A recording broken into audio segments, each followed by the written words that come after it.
morning. I hope everybody had a great weekend. Travis took me out for steak, bought me some yarn. What else did he get me? Went to the dispensary, tried on bathing suits. That was a disaster. Didn't get anything. So I hope everybody had a great weekend. Something has dawned on me. I'm experiencing something that I've never, ever experienced before because I was a nurse, so we worked shift work. So holidays, weekends, nights, didn't matter. If I was assigned to work it, I worked it. So, I've always heard, the Monday blahs and, thank God it's Friday and hump day. None of that ever applied to me before. I get it now. It's Monday. I have to go back to work tomorrow. Not that this is work because I love doing it and I love you guys, but last night I was like, okay, back to work tomorrow. And I've never had like, Monday through Friday job with a weekend. So it's kind of cool because I get to do something I've never done before. But it's definitely Monday because I got up this morning like 15 minutes before my alarm went off, and my alarm's on my phone. So did anybody else eat cold leftovers for breakfast? So Travis, like I said, we went to the steakhouse, so I didn't eat all of my baked potato. Um, and so I've been eating that baked potato since Saturday. So basically, all that was left this morning was like a potato skin, like just a tiny bit of potato inside the skin. And I ate it cold, so I'm just, just by hand, eating potato skin for breakfast. For breakfast. So I was waiting for the alarm, but I forgot to turn the alarm off. So it scared me so bad that I inhaled and I choked on my potato skin. I was like, oh my God, it's Monday. It is so Monday. So if my voice sounds a little scratchy this morning, it's because I choked on a potato skin first thing this morning. And I've only had one cup of coffee. I might have to fix that in a little bit.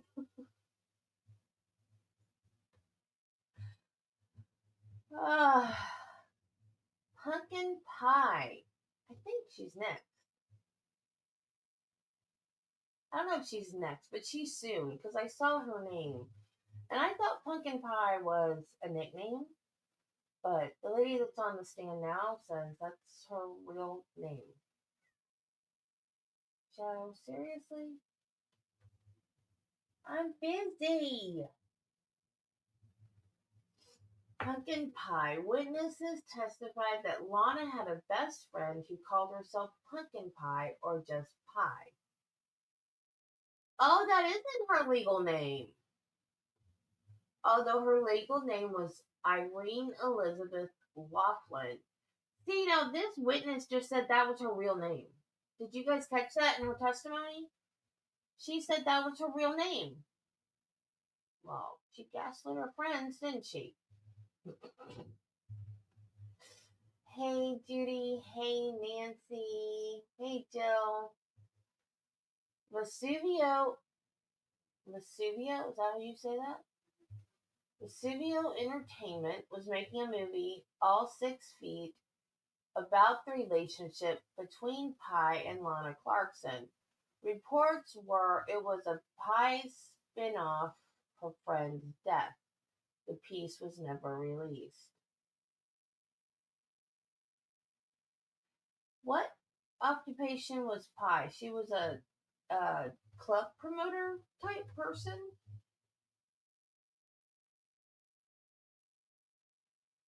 I think.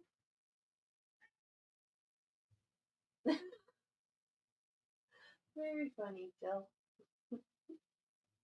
Very funny. Nobody wants to see me strip. I promise you, nobody. Except maybe Travis. Because every time I have a hot flash now, He says, strip, baby, strip. I'm like, why? Do you really want to see all this? Really?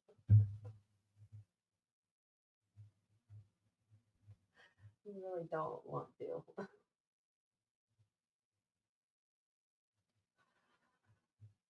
Oh, yay. Terry. Hey. Wait, where are you? Oh, there you are. You're way up there. Okay, I see you. Yay, my morning crew is here. I love you guys. Welcome. Hey, Carla. Welcome to any lurkers. Okay, all honesty, 100%, I cannot find where we left off. So, I'm going to start it around where I think we left off. Um, this woman has really, it's good testimony, but at the same time, it's more like she's a character witness. Like she was a friend of Lana's, and she's up there supposed to say that how depressed she was. Like she's testifying for the defense, which I don't know. Like, why would you do that? And she's not in the industry. Like, if she was in the industry, and blah, blah, blah, I can't talk. If she was in the industry, I could see her maybe doing that as a favor to Phil to help her career out. I could see it that way. But if she was really her friend that was murdered by this man, you'd want to help your friend get justice for her murder, right? Why would you testify for the defense that, oh, she was really, really depressed, so she did that to herself? At this point, do any of you think that she did it to herself? Oh, I'm sorry. I totally forgot. I totally forgot. We found my boom.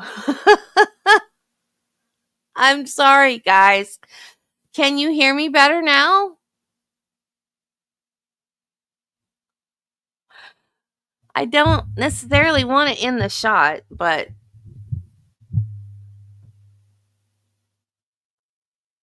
because remember, it was right here.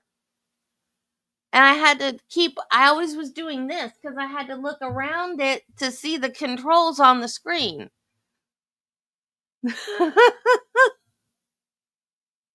And Travis brought it to me. Remember, I was afraid we'd thrown it away. And Travis brought it to me yesterday. He said, look what I found. I was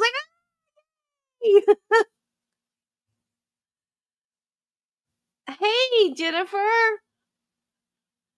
Okay, good. See, now I have all this freedom. I don't have a mic in my way anymore. I was so happy when he found that yesterday. That was another good thing that happened this week. I knew there was something else. I can't remember what it was. It was my mic.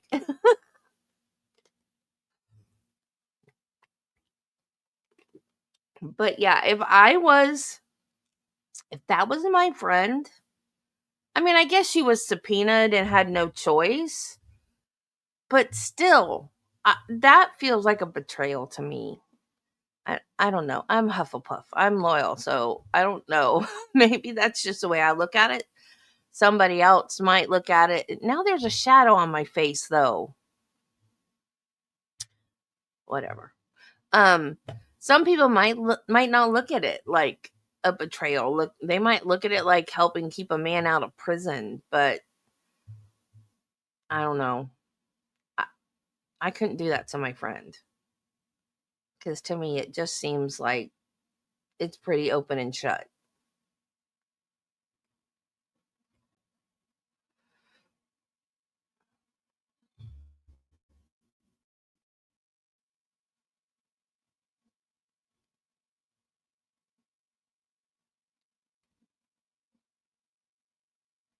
Lana and I, bonded on a different level than Pi and I bonded on. So we had things in common that Pi and I didn't have in common, but we all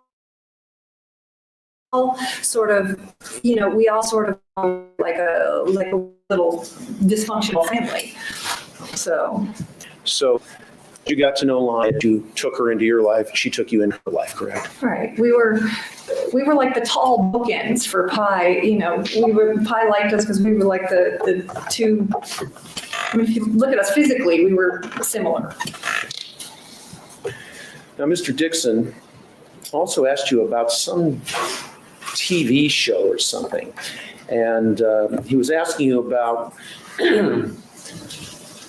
how that came about. So let me ask you a few questions. First of all, did it ever happen? I don't know what you're asking me. I'm sorry. Mr. Dixon asked you about a television show. I think it was called Disaster for Design or something, or Design Disasters. Me? Yes. Oh. Mr. Dixon was asking you questions about that. You recall? Yes. That had nothing to do with Lana, did it? No, it had nothing to do with anything. It was a design. It was a design project that I was working on that got literally shelved because Of your daughter. of my children getting sick. Okay. It didn't have anything to do with Lana, right? No. Didn't have anything to do with Mr. Spector, did it? No. And it had nothing to do with this trial whatsoever. Correct? Absolutely not. And by trade and by profession, you're an interior designer, right? That's right. And if it ever got picked up again, if it ever got the concept ever got picked up again, it would still never have anything to do with this. So as you sit here today, in July of 2007 on this witness stand, you've never made a nickel from that show, have you? No. Okay. Now, Absolutely not. I want to turn to the interview at the restaurant in Redondo Beach. Mr. Dixon asked you a lot of questions about how that came about. And I want you to just take a moment and let's kind of walk through this slowly so that you can explain to us the interview and what happened. How is it you happened to be with Pi that day? I was at the beach with her that day when Miss Tyndall called and Pi asked me to go with her and lend moral support. So she needed to go to the restaurant to talk to Miss Tyndall, and she asked me if I would go with her that evening. Does Pi live in a beach town in the South Bay area? In Redondo Beach, yes. Okay, and she lives close to the beach? Yes. Okay, so you guys were at the beach that day, correct? Yes, we were. When Miss Tyndall called, did she call you? No, she called Pumpkin Pie. And when she called Pumpkin Pie, were you right next to Pumpkin Pie on the beach? When she called Pumpkin Pie, we were sitting at her house. We had been at the beach that day. We had just gotten back from the beach. Okay, you just returned from the beach. And being a good friend of Pi's, you agreed to go with her, correct? Yes. And so you and Pi, I assume you cleaned up from the beach and you went to the restaurant, is that right? Yes. Before you went to the restaurant, you didn't have any particular agenda, did you, for Miss Tyndall? I wasn't really sure what was going on, actually. I was a little unclear about the whole deal. So when you got in the car with Pumpkin Pie to go to the interview, you didn't even really know what it was about, correct? No, other than the fact that she told me that there was an investigator who wanted to talk to her about Lana. That's all she said to me. Okay. Didn't say anything about the name Phil Spector, correct? No, she just said there was an investigator that wanted to talk to her about Lana. That's all she said. Okay. And you went to the restaurant, correct? Yes. You met with Tawny Tyndall, the young lady seated in the front row with the long blonde hair, correct? That's right. You were there? Yes, I was. Miss Tyndall was there? Yes. And Pi was there, correct? That's right. No one else? No. Okay. And did you sit down at a table, the three of you? Yes. And you chatted, correct? That's right. Was it a very formal interview or was it an informal interview? No, we just talked for a long time. A long time. Number of hours? It seemed like a long time, yes. Okay. When Miss Tyndall was talking with you, was she taking notes? As I recall, yes, on a legal pad. Okay. And did she in any way indicate to you that you couldn't be there or you shouldn't be there? She didn't, did she? No. And did you ever indicate to Miss Tyndall that you didn't want to be there? No. And did Pi ever indicate to Miss Tyndall that she didn't want to be there? No. So if you wanted to get up and leave, you could have, correct? Right. No, Pi just kept saying she was grateful that I was there. Okay.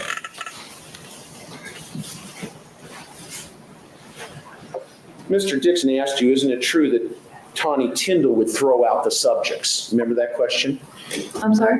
Mr. Dixon asked you on cross-examination the question, isn't it true that Ms. Tyndall would throw out subject matters for you to talk about? Remember he asked you that question? I don't recall that, but okay. All right, well, let me ask you this. Who was talking about what happened? Let me ask this. First of all, who was asking the questions? Ms. It Tyndall? was a long time ago, I suppose. Who was providing the answers? We were providing the answers. You and Pop, right? That's right. Okay.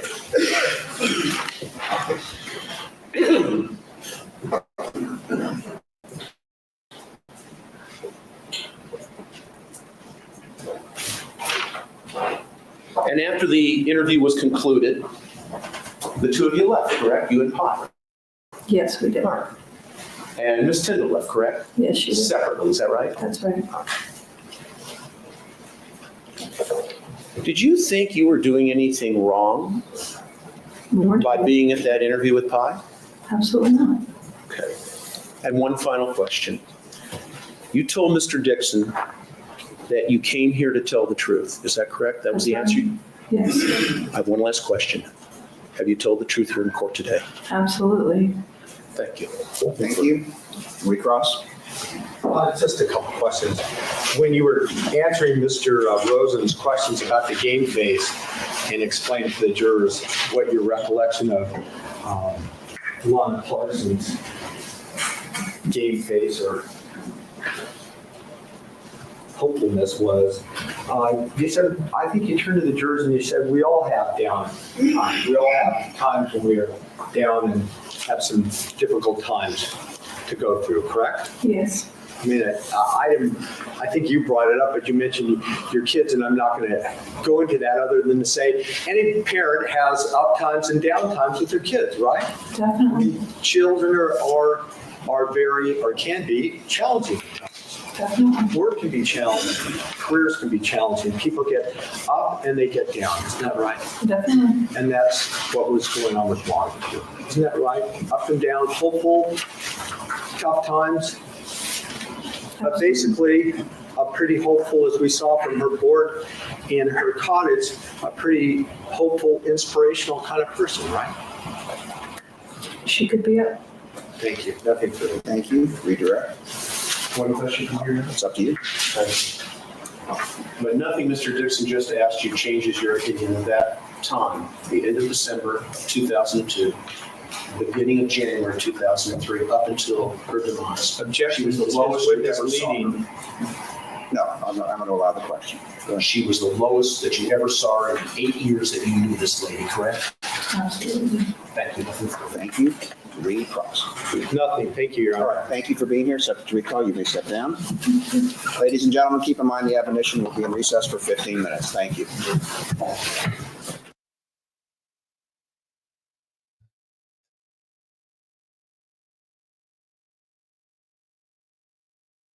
I did not get the next one ready because I didn't know how much we had left.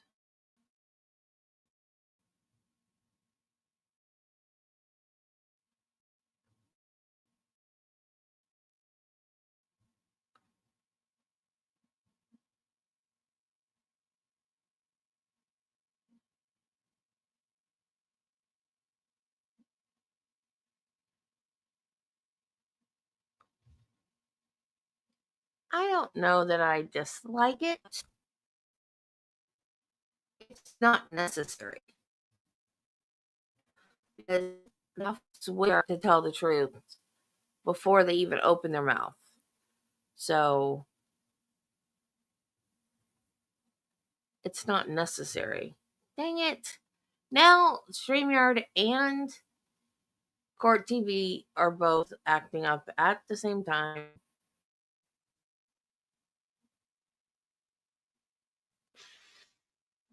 Ryan. Thank you. You may proceed. Thank you, Your Honor.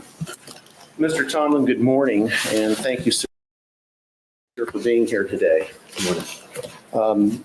Mr. Tomlin, Come on. are you one of the investigating officers one of the lead investigating officers in this matter? Yes, along with Paul Fournier. Okay, he was your partner, or is your partner in this case, is that correct? Yes. Okay, and would you tell the ladies and gentlemen of the jury who you employed? I'm a Los Angeles Sheriff's Department Assigned Homicide Bureau. Okay, and just as a little foundation, before you became a deputy sheriff, you went through the academy.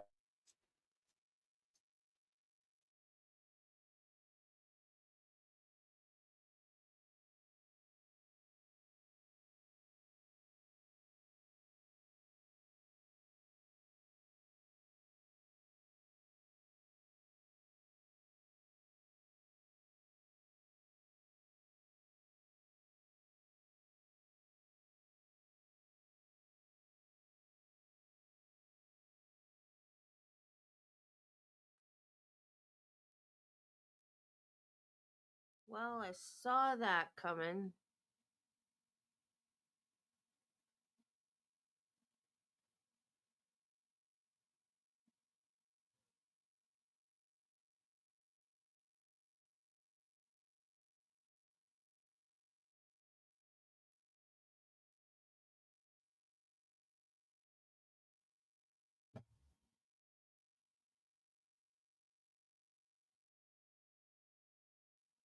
And in that class, you were taught how to write a police report, correct? Yes. And you were taught to include all things of importance and all things that pertain to the particular investigation. Isn't that correct? All things, at the time you're preparing a report, you attempt to put in all things pertinent to the investigation, yes. Okay. And is there any way you can estimate how many official police reports you've written or sheriff's reports you've written? Okay. I want to ask you, as one of the two investigating officers in this case, did you interview a number of potential witnesses throughout the course of the investigation? Yes, I did. Okay. Did you interview a lady by the name of Dorothy Melvin? Yes. Did you interview a lady by the name of Stephanie Jennings? Yes. Did you interview a lady by the name of Ronnie Davis? Yes. Did you interview a lady by the name of every one of those four ladies in connection with your investigation of this case? Yes. Okay. Let's start with Miss Melvin. When you interviewed Miss Melvin, did you afterwards author an official police report, sheriff's report? Yes, I did. May I approach you? Yes. Thank you. And I want to show you a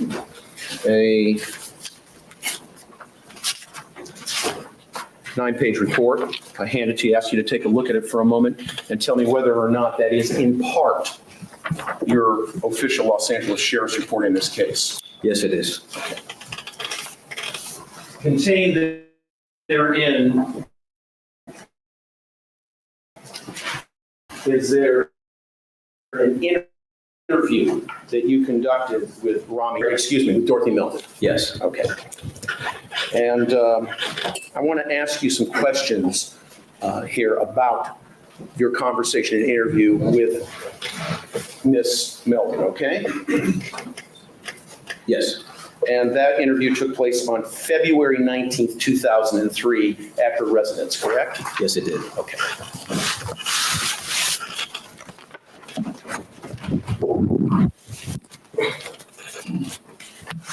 And you have had a chance to review this report, correct? Yes, I have. In reviewing the report, you have determined that it is correct, accurate, and complete. Is that right?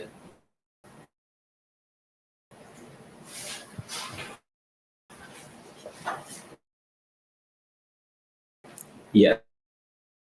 Okay. That Mr. Spector, on the evening that Ms. Melvin spoke to you about being in his presence, consumed at the piano a fifth of vodka by continuing had it was round with a handle on it. No. Okay.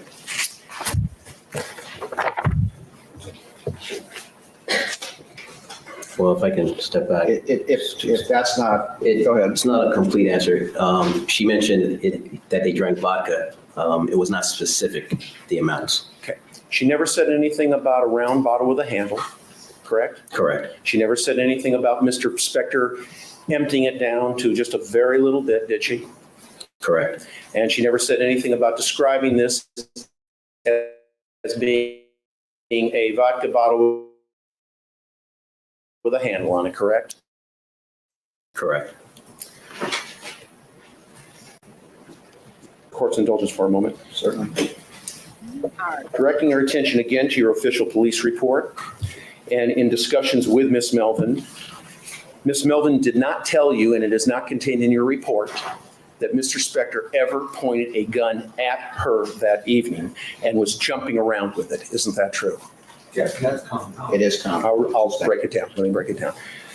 Ms. Melvin never told you during that interview, and it is not contained in your report, that Mr. Spector ever pointed a gun at her, correct? No, I did not. Excuse me. It is not contained in the report. Okay. And it is not contained in the report that Mr. Spector was jumping around with the gun, correct? Correct.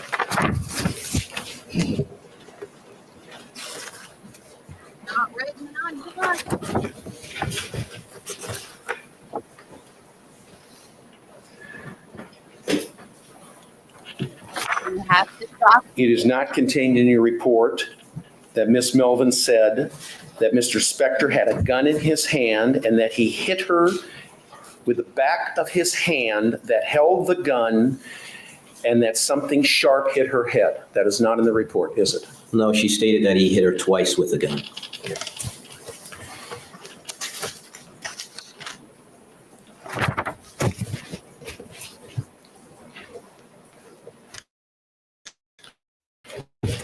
It is not contained in the report that Ms. Melvin said that once she was upstairs with the gun pointed at her, correct? He told her to go inside the house.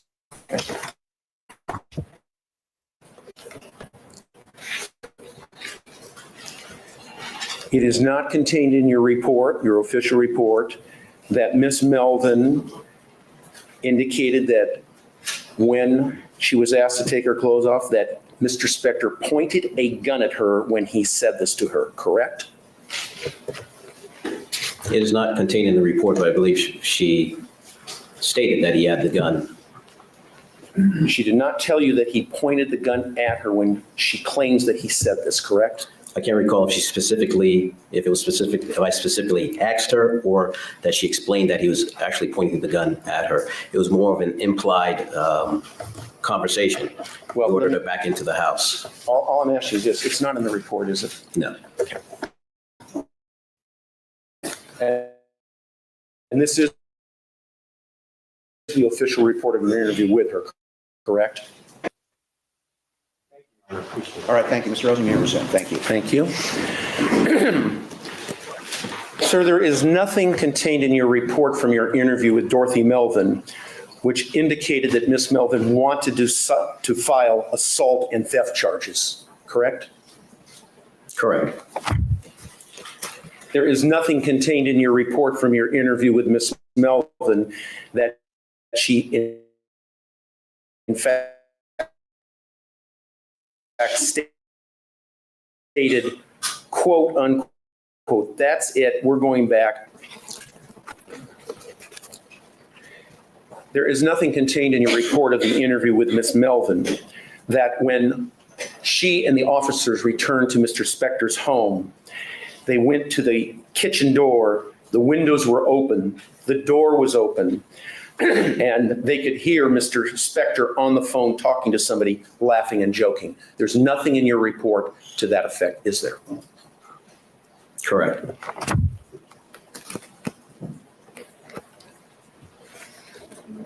Further, in that same interview with Ms. Melvin, it is not contained in your official report that she indicated that she was going to be pressing charges if the officers did not come back with her handbag.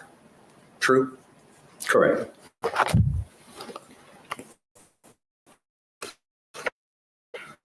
Dude, you gotta document stuff. There is nothing contained in your report that Ms. Melvin indicated when she was talking with Mr. Spector about her handbag that she said, quote, "Phil, I'm not leaving without my handbag, or you're going to be arrested for assault or for a theft," close quote. When I was a nurse, I would document in the chart because, I mean, of course, it's different when you're a cop. Like, you can document things that aren't medical. You know, like when you're a nurse, you only document medical things. You can document behavior, but only behavior as it relates to medical things. But what I would do if there was like an issue with a family member or something like that, I would grab a piece of nurse's note paper. So I would have my chart. I'd write what happened in the chart. Like, I don't want to say like politely. I tried to be like clinical. I'll put it that way, clinical in the chart. And then on my own nurse's note, I would write what happened, like my whole verbal altercation, because God forbid if I had a physical, I would have lost my job. But verbal altercation with the family member of the resident or whatever in the nursing home. And I would take that home and put it in my filing cabinet at my house. So that way, if any person tried to like sue or whatever, I would have my own record of what actually happened. So if I ever had to go to court and testify against a family member of a resident that said I did something wrong to their loved one or a wrongful death suit or anything like that, I had my own record. So you have to write everything down, whether you think it's important or not, to cover your own butt. I don't care what profession you're in. You got to document every little thing. That is not contained in your report, is it? No, it's not.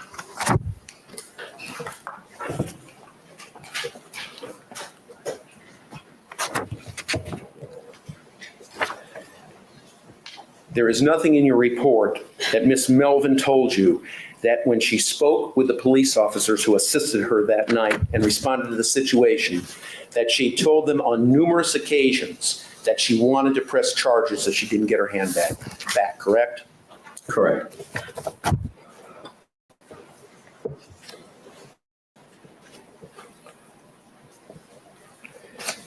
Ms. Melvin, strike that. There is nothing in your report regarding the interview with Ms. Melvin that indicated that she was bleeding from the scalp because there was a slight cut, correct? No, she stated that she had 2 cuts on her head. It was never asked specifically if she treated herself for the injuries. Nothing about treating herself, nothing about neosporin, nothing about blood, correct?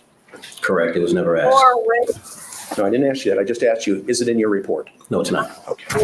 And she didn't tell you that, right? No. Okay.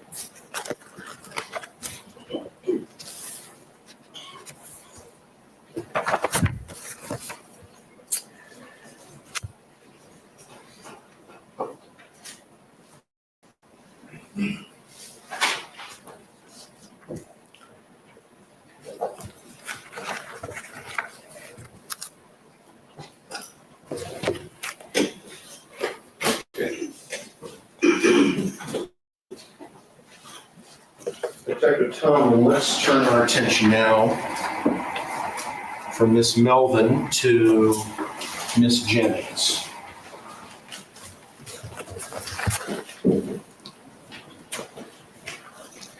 Now, you interviewed Miss Jennings, is that correct? Yes. All right.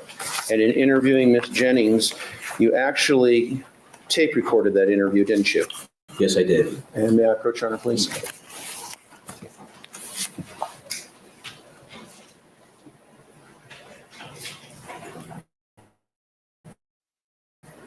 I want to hand you a small tome, ask you to take a look at it.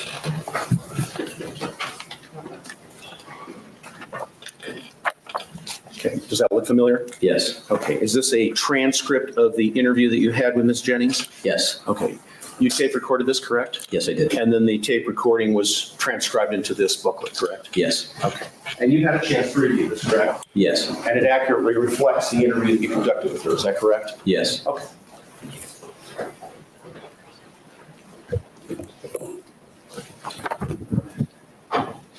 I want to ask you a few questions about the transcript. You also actually prepared a report for her too, didn't you? Yes, summarizing the interview. Okay. So the report was a summary of the transcript, correct? Yes, All right, when I ask the next set of questions, I'm going to refer to the report and the transcript, recognizing the report is a summarization of the transcript itself, okay? okay. All right.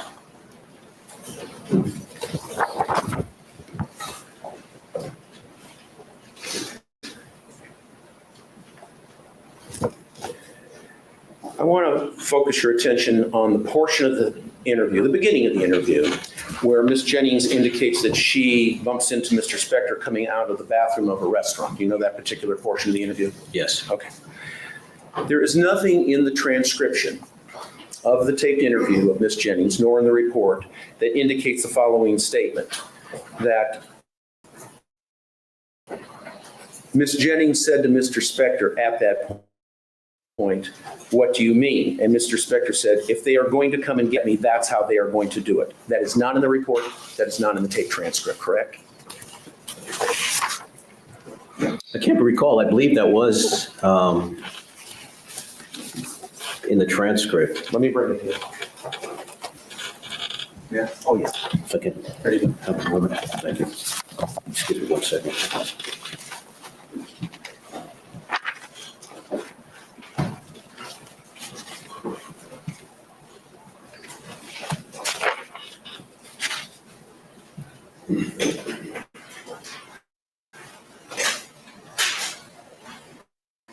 Okay. No, she did not say that. Okay. Can I have the transcript back, Yes. please? And your answer was no, she did not say that, No. correct?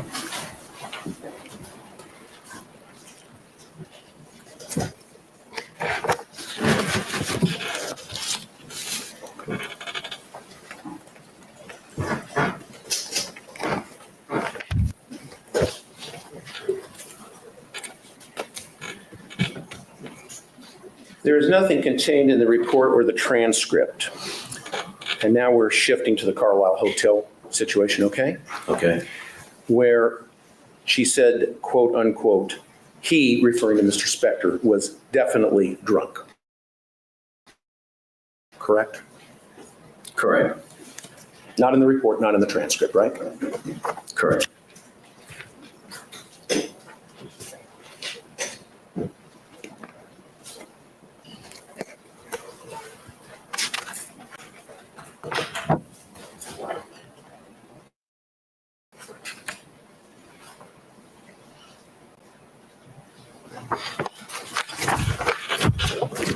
Okay.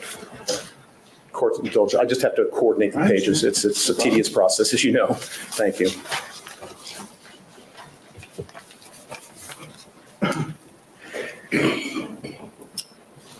Again, at the Carlisle Hotel.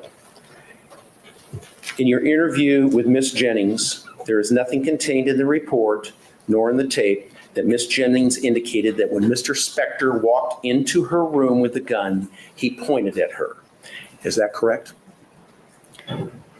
There's nothing stated in the report, however, it's implied. He walked in, she stated he I'm had a not gun. asking what's implied.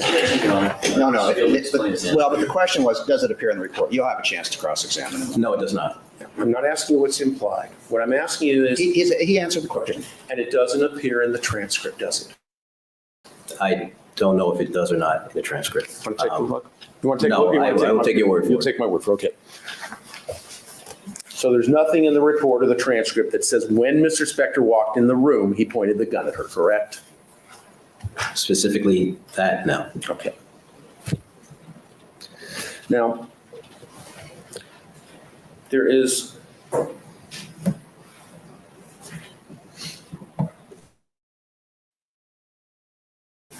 a portion in the transcript where you were interviewing her, as I recall, and you asked her in which direction the gun was pointed, correct? I don't recall. Okay. And there is nothing contained in the transcript of the taped interview by you and Miss Jennings that indicates that she thought she was about to get shot, correct?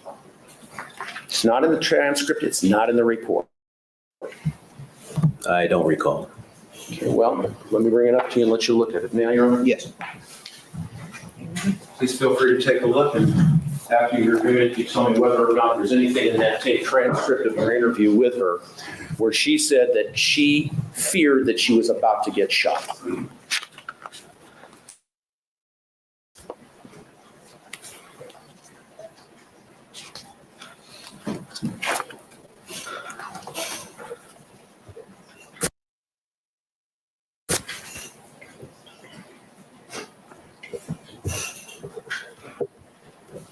I don't see anything.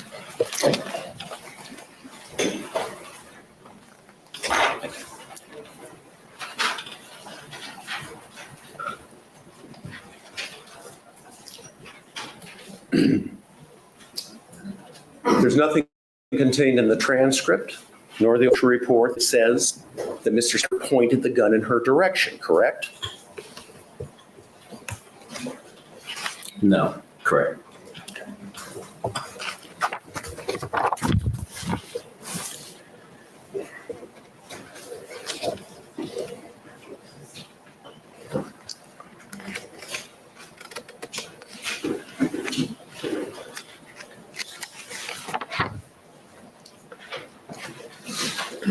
And there is nothing can strike that. Now I want to focus on another subject matter. You remember interviewing her and talking to her about her contract with the National Enquirer Yes, where she got paid money? yes. Okay.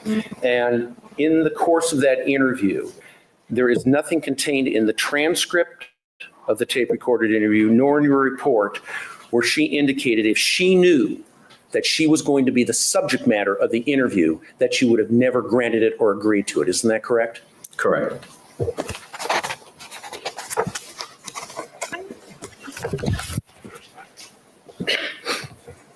Seriously, why would you say that? There is nothing contained in the interview, and I'm moving to another subject.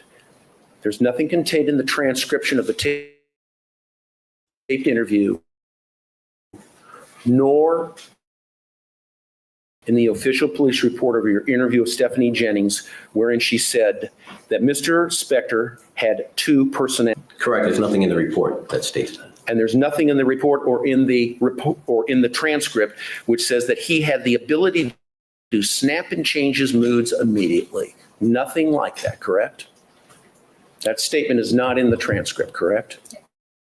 To be quite frank with you, I'd have to take your word for it. I don't recall. You want to take a look? Okay, I take it back. I mean, yeah, you got to document everything, but you can't document what you don't know. Because I think, like, the Inquirer thing, how's the cop supposed to know that? Like, I think now he's being ridiculous. Because now he's expecting the cop to know things that a cop wouldn't know. Like, these are things you're not going to say when you call a cop and they come to a scene. You're not going to say these things. And some of them are, like, after the fact. Like the Inquirer thing. So, yeah. Like, some of this is ridiculous. No, sir. You'll take my word for it? Yes. If I tell you it's not in there, you'll agree. Yes. It's not in there. The council's testifying. All right, the last, he just said he'd take your word for it. That will be the testimony. Your latter statement will be strict. Okay. Okay.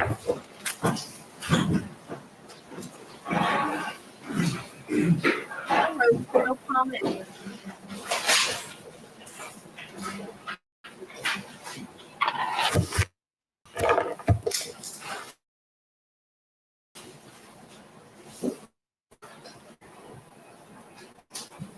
Mr. Tomlin, I want to turn your attention now to a different witness. I want to turn your attention to a lady named Rami Davis. Do you remember her? Yes. And do you remember interviewing Ms. Davis? Yes. Okay. And did you audio record her? No, I did not. Okay. And I assume Mr. Fournier did not also. Correct. But you did, after you interviewed her, author an official Los Angeles County Sheriff's Department supplemental report, correct? Yes. And you encompassed and embodied in that report those things that you spoke with her about in that interview, correct? Well, the things that I felt were pertinent to the investigation were placed in there. May I approach her? Yes. Again, I want to show you a supplemental report, ask you to take a look at it. I've put a little post-it there to help you so you don't have to thumb through it and see if that in fact is the official police report that you authored. Sorry, I keep saying police report, the official sheriff's report that you authored of your interview with Ms. Davis. Yes, it is. Okay.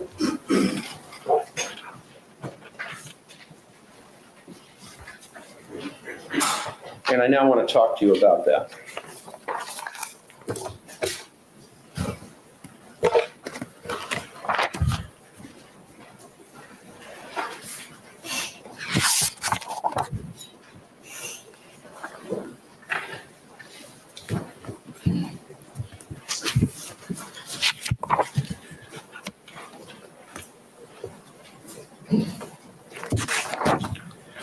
Okay, I want to focus your attention on that portion of the interview where you were speaking with Ms. Davis about she and Mr. Spector spending time together, okay? Okay. And you did ask her about that, correct? Yes. And she told you about that, didn't she? Yes. There is nothing contained in your official sheriff's report that says that she told you that subsequent to June of 2002 and up until February of 2003, that she would spend once or twice a month, which meant every few weeks with her. Isn't that correct? That's Correct. not in your report. Correct. I believe she said they had dinner approximately three times a week. 3 times a week. She did not tell you that she saw him once or twice a month, which means every few weeks, correct? Correct. Okay.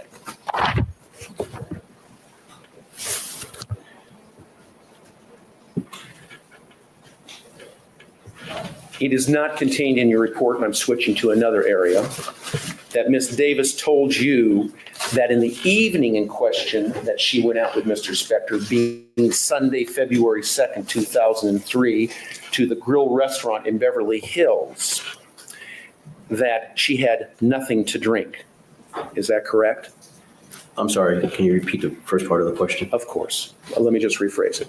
When you were speaking with her about her being with Mr. Spector at the Grill Restaurant on the evening of Sunday, February 2nd, 2003, there is nothing contained in your report that said she did not have anything to drink that night, correct?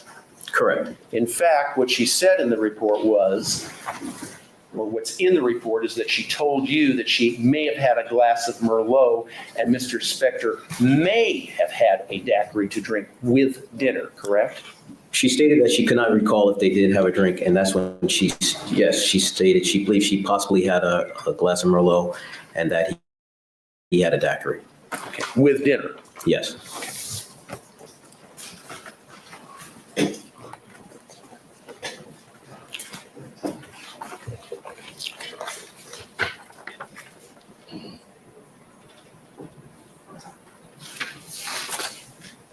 And there is nothing contained in the report, is there? The report of your interview with Ms. Davis saying that Mr. Spector had 2 drinks that night, correct? Correct. Okay.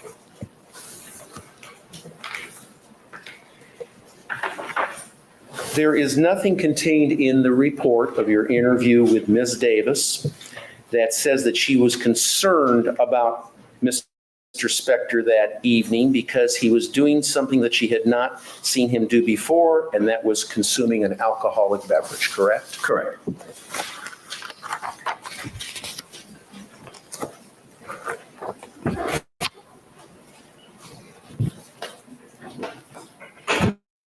There is nothing contained in your report that Ms. Davis told you that this particular weekend, referring to the weekend of Friday, Saturday, and Sunday, which ended on the second Sunday evening, that for the first time ever, she saw behavior that was completely and totally different from anything she had ever seen with Mr. Spector previously. That's not in the report, is it?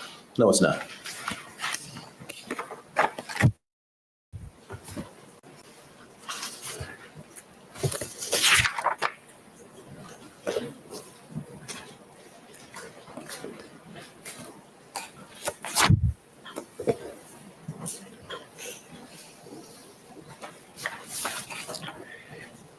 Again, in your official sheriff's supplemental report of your interview of Rami Davis, there is nothing contained in there about Ms. Davis speaking to Mr. Spector and him disagreeing with her not agreeing with what she wanted him to do, correct? Correct.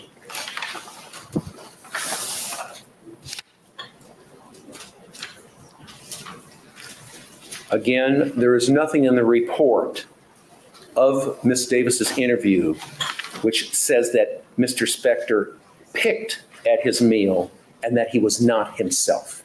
Nothing in there to that effect, correct? Correct.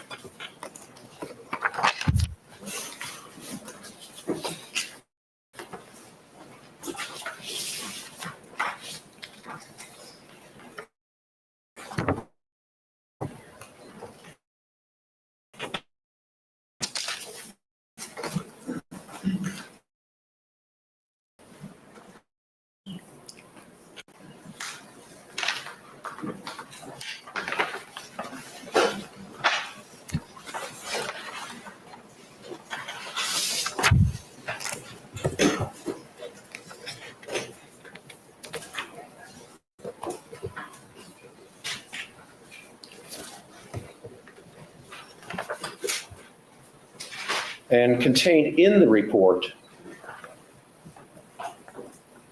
is a statement by Ms. Davis that neither she nor Mr. Spector were drunk that evening. Isn't that correct? Yes, that is correct.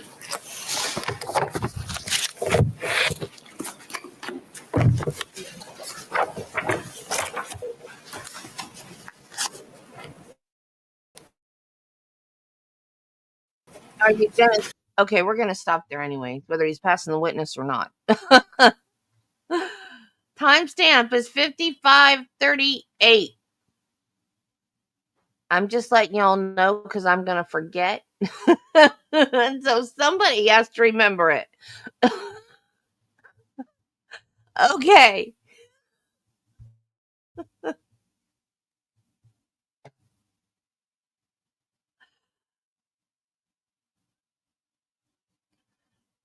All right.